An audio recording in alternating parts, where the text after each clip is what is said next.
connect people across Canada who are working on issues of young people's mental health, and particularly to connect people from across different aspects of the youth serving sector. So people who are working on the front lines, young people who are involved in advocacy and program delivery, and policymakers, academics, researchers.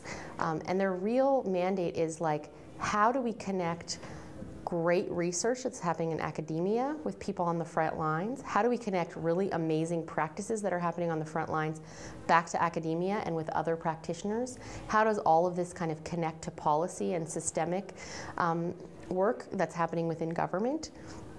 And how are those conversations happening for the purpose of serving young people better? Hi. Hi. And then we'll get to make a name here.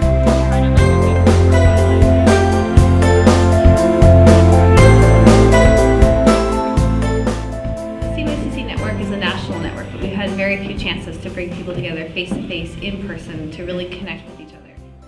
It's really for the CYCC community to come together and build relationships and to share knowledge. So the CYCC is a network. And the reason that it's called Wisdom2Action, I think, is really this kind of play on the idea of knowledge mobilization. Like knowledge mobilization, I think, could often be seen as just sort of information sharing, but really understanding the subtlety and the complexity and the depth behind that information, and being able to connect deeply to another person who can affect the way you think, who can shift your perspective, who can help you have better policies or help you run better programs, or all of these things. And I think there's this real sense that everybody has wisdom, that wisdom isn't coming from the academics, or wisdom isn't only coming from youth, or wisdom isn't only coming from people in policy aspects, but every single person in the room has wisdom, and it's about being able to make those connections and share them kind of across perspectives where we can really have the kind of action that will make a difference.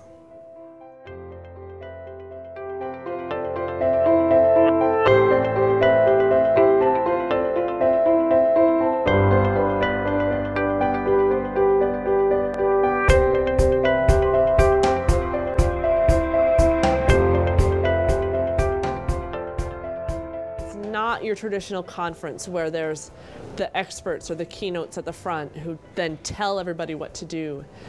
It's like the most meaningful conversations are the ones that happen at break and over lunch, because that's when you really sort of let your guard down and you show up as your human self and not as your title. And so the art of hosting allows for that to happen. I hosted a conversation, and the folks who came were really energized and offered me insights, gained new connections. I've gained a way of lots of different ways of trying to see my work into this network and into people working in different aspects of this network. Coming here to this meeting has really opened my eyes to the possibility and really allowed me to share the struggles that I experience in my work, be validated that yes, these things are actually difficult, but be excited that there are other people that are doing good work like this and that have good ideas to share about how we can engage youth and how we can help youth be well, and the role we play as workers. After spending a significant amount of time here today, I've really been honored to have conversations with so many like-minded individuals, and having incredibly intelligent conversations and the right conversations. We need to have these experiences, why we need to be doing something different, something new, something innovative, because what's happening, the old school methods don't work anymore. It's really that collective wisdom that I think is where the innovation is going to come from now.